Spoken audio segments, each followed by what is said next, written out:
La bancada de Morena en la Cámara de Diputados alista un parlamento abierto para discutir la propuesta del presidente Andrés Manuel López Obrador de reformar al Poder Judicial para que sean los ciudadanos quienes mediante el voto popular, elijan a los ministros y ministras que integran la Suprema Corte de Justicia de la Nación. De avanzar esta propuesta sería en 2024, cuando se realizaría esta consulta popular. Y los morenistas ya tienen lista la pregunta que podría en esta consulta. Quienes dicen que pues no sería constitucional y sería imposible que pudieran votar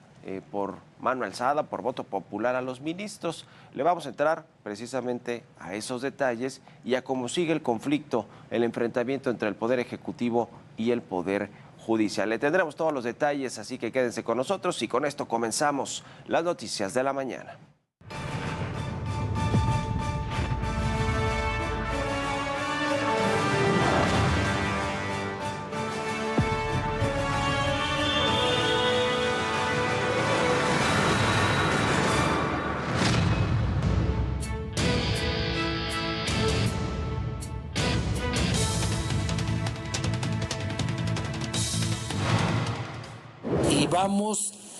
Y queremos,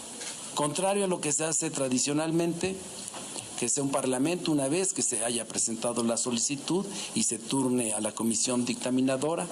y a las que estén relacionados. Queremos invitarlos antes.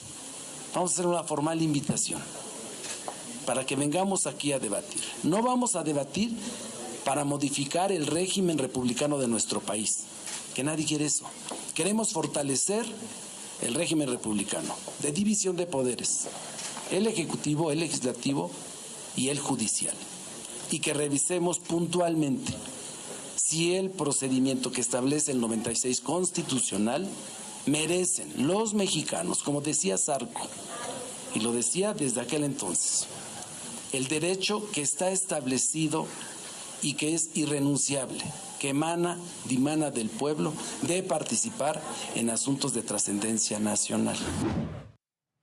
Fue con estas palabras como Ignacio Mier, el coordinador de Morena en la Cámara de Diputados, confirmó que su bancada propondrá un parlamento abierto para debatir si los ministros de la Corte deben ser elegidos o no por el voto ciudadano, tal y como lo propuso hace unos días el propio presidente Andrés Manuel López Obrador. Todo esto es idea y obra del presidente López Obrador. Y bueno, pues le queda a los diputados y a los senadores que son de Morena y que controla el presidente, porque esa es la realidad, no hay esta división de poderes, pues le hacen caso y presentan las iniciativas. Mier presentó la propuesta de pregunta incluso ya que se va a poner en la consulta, si es que hay consulta para modificar este proceso de selección de los integrantes de la Corte, la cual sería la siguiente: ¿merece México o no hacer uso de su derecho de participar en un procedimiento que modifica el procedimiento que establece el 96 constitucional para la designación de ministros? Bueno, si esta va a ser la pregunta, tenga por seguro que la gente no va a saber ni por qué votar, porque esta es una pregunta que está muy complicada.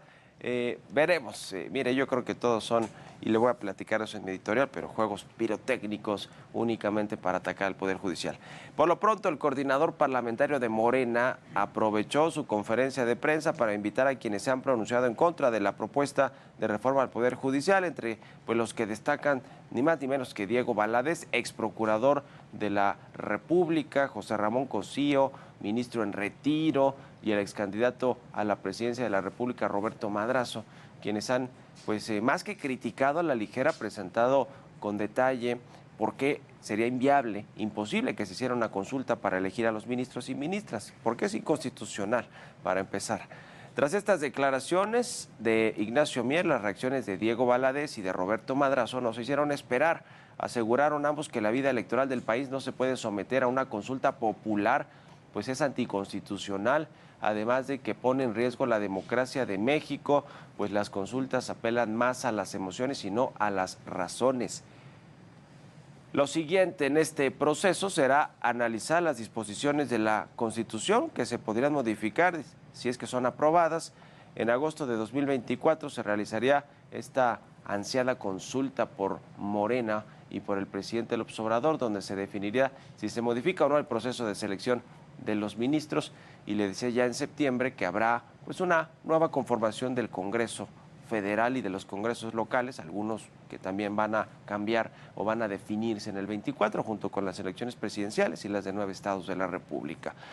Y por cierto, Ignacio Mier descartó que la propuesta de reformar al Poder Judicial sea una venganza en contra de los ministros de la Corte después de que este máximo tribunal invalidó la primera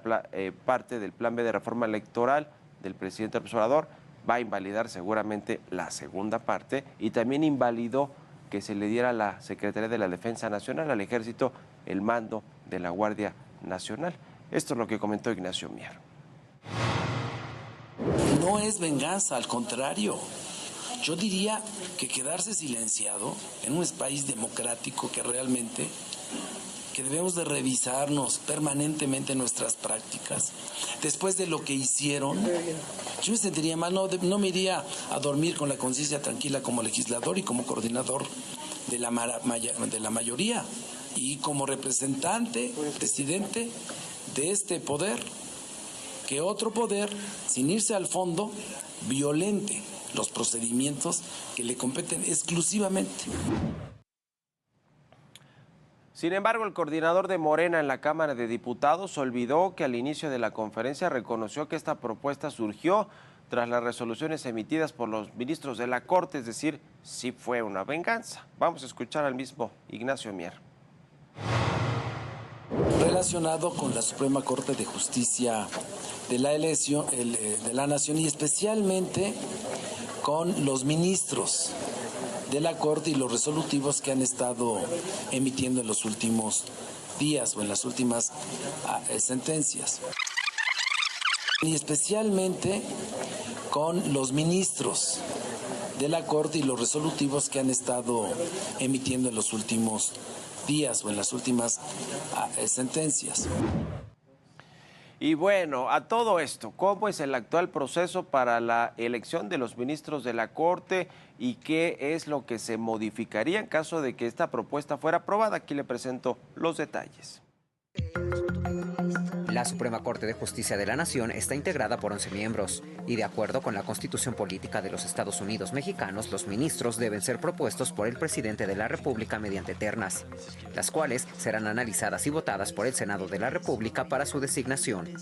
De acuerdo con el artículo 96 de la Carta Magna, esta designación deberá ser aprobada por las 2/3 partes de los senadores en un plazo máximo de 30 días a partir de la notificación del presidente. De no llegar a un acuerdo, el mandatario enviará una segunda terna y en caso de también ser rechazada, el presidente podrá nombrar como ministro y de manera directa a quien él elija de esta segunda tanda de propuestas. Al ser seleccionados como miembros del máximo tribunal, los ministros deberán desempeñarse en el cargo durante 15 años y solo podrán ser dados de baja cuando estén involucrados en faltas administrativas graves o hechos de corrupción y patrimoniales contra el Estado. Recordemos que de ser aprobados los cambios en el proceso de selección de ministros, será mediante el voto popular que los miembros del máximo tribunal lleguen a la Corte, aunque aún no se tiene claro si el presidente de la República y el Senado seguirán participando en dicho proceso. Israel Morales, Heraldo Media Group.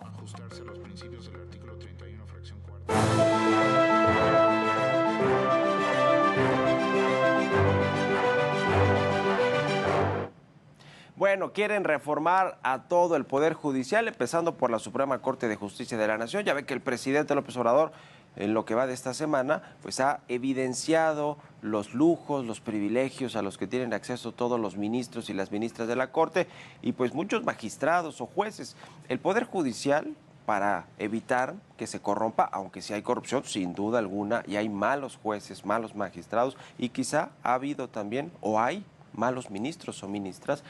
Lo cierto es que no todo el Poder Judicial está echado a perder, como dice el presidente López Obrador, y efectivamente requieren sueldos, salarios y seguridad, protección, pues porque lo que hacen es la Procuración de Justicia del país, es decir, emitir sentencias, dictámenes con respecto a temas que tienen que ver con justicia, lo mismo con cárteles de la droga, con organizaciones criminales, que con delitos de cuello blanco, la corrupción de los gobiernos estatales, locales, a nivel federal, es decir, a todo esto se enfrentan los jueces. No estoy justificando los privilegios, pero pues por eso algunos tienen todas estas condiciones de seguridad, de choferes, etcétera. Ese es un tema. A lo mejor en los privilegios sí se puede reducir los que tienen los ministros, quizás sobre todo los grandes magistrados, ministros o jueces del país, pero hacer una reforma ya que busque que la gente ponga a los ministros, que en realidad serían los partidos, porque imagínense las propuestas de quienes van a ser los ministros o ministras de la Corte, si es que se eligen como se eligen hoy a los candidatos populares, a los legisladores, a los presidentes municipales, a los gobernadores, a los presidentes, por voto popular, pues imagínense quiénes van a poner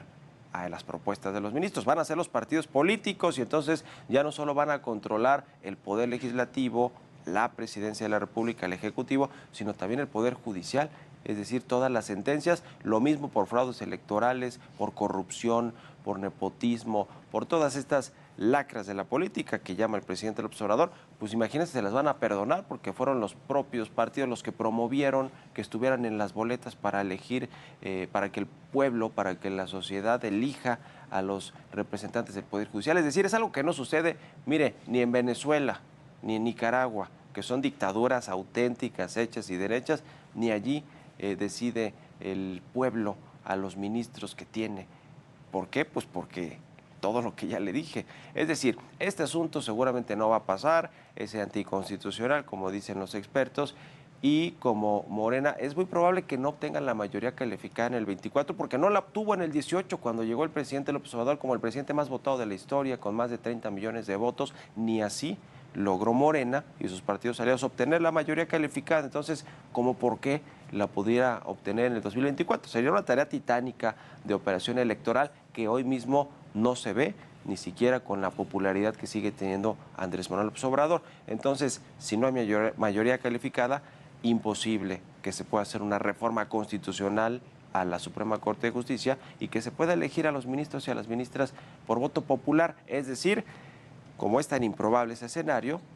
es un ardid electoral político del presidente y de Morena, pues de aquí al 24 y de aquí a seguir atizando las diferencias y seguir atizando a la Corte, pues por cosas que han declarado inconstitucionales, como esto que ya le decía, el plan B de reforma electoral, la primera parte, seguro así vendrá la segunda parte, el tema de la Guardia Nacional, que no ha pasado el mando al Ejército, que también se declaró inconstitucional, y lo que vendrá además también con las reformas que se aprobaron fast track hace cosa de 3 semanas en el Congreso, que también muy probablemente las van a declarar inconstitucionales, pero pues los ministros y ministras atienden a lo que dice la Constitución y nada más. Al presidente no le gusta y lo toma como bandera política enfrentarse a los ministros y al Poder Judicial. No va a pasar esa reforma, ya lo estaremos platicando quizá el próximo año. Vámonos a un resumen de la información más importante.